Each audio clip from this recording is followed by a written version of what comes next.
Knickerbockers will be back at the point again tomorrow night. The Knicks, who were shut out by Brooklyn last night, had the best come alive tonight in a 15-2 rout over New York at the point. First liner has the highlights. And the cheering helped the local team because they exploded against New York tonight. First inning, 2-on for Dean Minerva. And he clears the bases. That one goes deep to left center field. Powering shot over everything. The Knickerbockers led 3-0. Big Dean drives in 5 runs tonight here in the 4th. He hits one off the top of the wall in left field.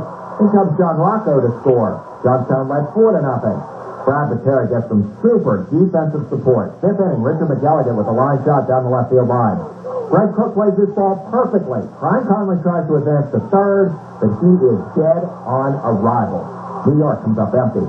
Hey, a nice night to take the kids out to a ball game, and they saw Johnstown go nuts, scoring 9 times in the 6th inning. Jeff DePietro base hit through the left side.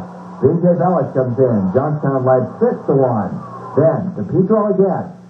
A single through the left side. 2-run score. Jason Faust comes home, and so does Bellish.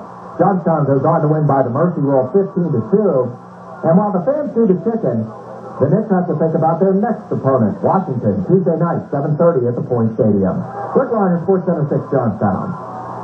Earlier today, New Orleans against Youngstown, game tied 1-1 in talk before yesterday about the Knickerbockers' performance the past 2 days. And one thing we noticed, they weren't hitting in the clutch, but yesterday against New York, they scored 15 runs and beat New York 15-2, so they proved they could score runs in bunches, hit the ball very hard, also get some good pitching, and tonight they face Washington. One of the guys who was instrumental in yesterday's win was the catcher, Dean Minerva. He had 4 hits.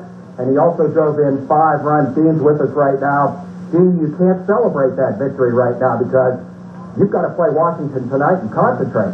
Oh, we're definitely ready for tonight's game. Last night was a big victory, but, we're just glad to still be in it. And tonight we're just going to have to be on top of what we were last night. I said before, you had 4 hits, 5 RBIs. Paul Nietrauer had 3 hits. Some senior leadership, veteran leadership on your squad. You guys got to come through. Yeah, Duke and myself did a good job, especially Duke. I was happy to see Duke. He's been struggling with the bat a little bit. He did a great job. The whole team just did a great job. It was a good team effort. Now, you're the backstop of this club. Who you pitching tonight? What kind of strategy will you use? As far as I know, we're starting Matt Perry, and we're going to try to work the ball inside, outside, fastball, and he has a pretty good split finger. We're going to try to catch him off guard with a split finger. Brad Patera gave you guys a huge lift yesterday, going a complete game. Arms fresh on this team if you need to go to the bullpen? Oh, yeah. Major's been talking to all the pitchers, and all the pitchers are ready. If we get in any trouble early, there'll definitely be some good backup behind us from the pitching staff. How's this team look? You guys confident? Oh, yeah, we're real confident, especially after last night. Bats are moving. I think they'll be moving again today, so hopefully we can get on top today. Okay, Dean Minerva, best of luck. Thank you. Okay, Tim, that's it from the Point Stadium. Of course, game time 7:30, and we guarantee all the highlights tonight at 11 o'clock. Tim, back to you. If it doesn't rain first. 3 games played today in the AAABA tournament. As we told you, Altoona beat Youngstown 11. First inning, Nick starter Matt Perry gets lit up right there. Ryan Phillips launches that one deep to left center field. He hits off the light tower. 2-run shot. Washington led it 2-zip. Johnstown counters in the bottom half of the first inning. Steve Peterson plays long ball over the screen and left. The deficit now cuts to 2-1. Still in the first. Dean the Dream Minerva bounces one inside the third base bag. Here comes B.J. Bellish. He hustles to score from second. The game even at 2 apiece. Second inning now, Washington with the sack full. Ken Sturak hits this one right on the money. Richard Viscotti and Ted Elliott come plateward. Indiana Mavericks led 4-2. First Navy's team was simply snake-bitten tonight. John Rocco lays down a great bunt, but watch the catcher. Elliott gets out of the box like a cat to get to Stevie Rocco at first base. Then, Johnstown trailing by 2. Ninth inning, 1 out, man on. Paul Nietrauer plays screen-o. The Knicks weren't through yet. They had a man on third base, and the tying run at second in the person of Nietrauer. The Washington starter, Adam Butler, had to buckle down, and he did. He gets Jason Faust on a low curveball. There's the situation. Jason Drenning, the final hope, but he goes after a high fastball, and Johnstown season comes to a close. Washington a winner 4-2. That's the way our season's been all year long. We've had to battle for everything. These guys never quit, and they showed it again tonight. We were 1 hit away from tying this game a couple times, but give their pitcher credit and their defense credit. They held us down. Rick Liner, Sports Center 6, Johnstown. Good tournament for the Knicks. There is just one team left with an unblemished record, and the 4-0 mark belongs to it. A win for East Hills. they would wrap up the regular season title. A win by the Knicks would pull them into a tie for first and give them the tie-breaking edge with 1 game left in the season. Jeff Shirilla has the highlights. The Knicks kept the pressure on East Hills all night long. Bases loaded in the 6th. Gary Gubanik's trying to get out of the jam. First gets Aaron Sams to go down swinging. 1 pitch later with 2 outs, Rich Schnorr pops up to Casey Craig. East Hills gets out of it, but still trailed 3-1. This game was sponsored in part by the letter E. East Hills with 6 errors in the game. This one in the 7th. The Knicks looking to extend the lead. Paul Nietrauer lifts this one to right. Dennis Dunlap comes in, makes the catch. John Rocco trying to tag. He has no problems. The Knickerbockers led it 4-1. After Steve Peterson drove in a run, the knockout punch came from Greg Cook. This double off the screen and left scored a couple of more. The Knicks led it 7-1. Bottom of the inning, Nietrauer trying to close the door. First, he gets Casey Craig to go down swinging. Then, to end the game, Nietrauer gets the job done himself. The comebacker flips to first. The Knickerbockers come up with a 7-1 win to pull into a tie for first place. Jeff Shirilla, Sports Center 6, Johnstown.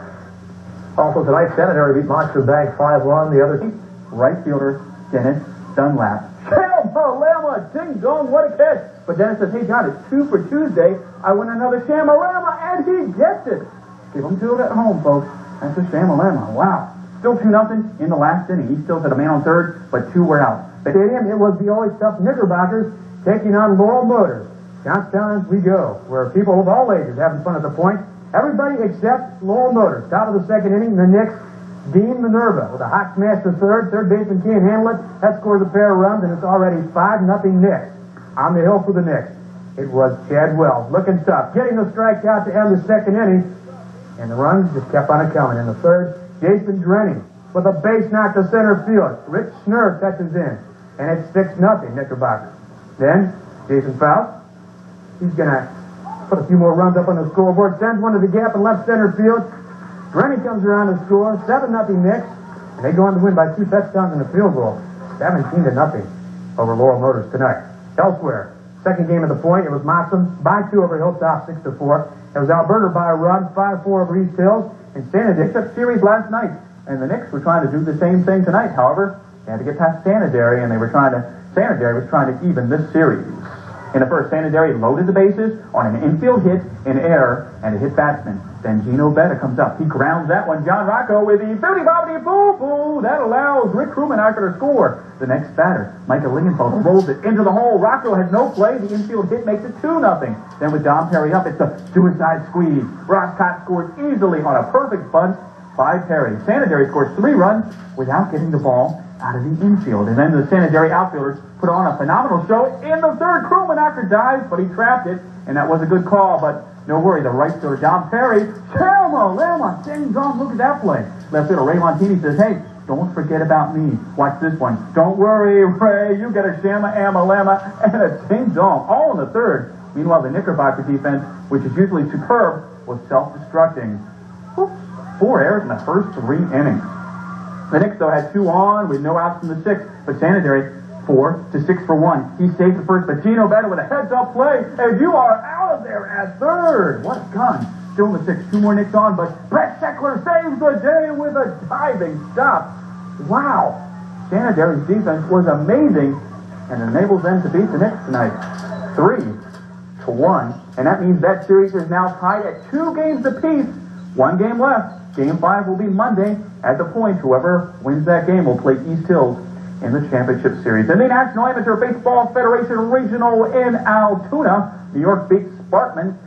Johnstown Junior League playoffs continue tonight between East Hills and the Knickerbockers. The Knicks trailed last night's game 3-0 and 4-3 before rallying to take Game 1 in the best-of-5 series 8-4. The game was tied 4-4 in the 7th when catcher Dean Minerva came through with the big blow. That's a 3-run blast over the screen and left. It gave the Knicks a 7-4 lead as they go on to take Game 1. Game 2 goes tonight at 7 o'clock at Point Stadium. I wouldn't want to be down. I want to get the first game out of the way. The first game's always the big one to me.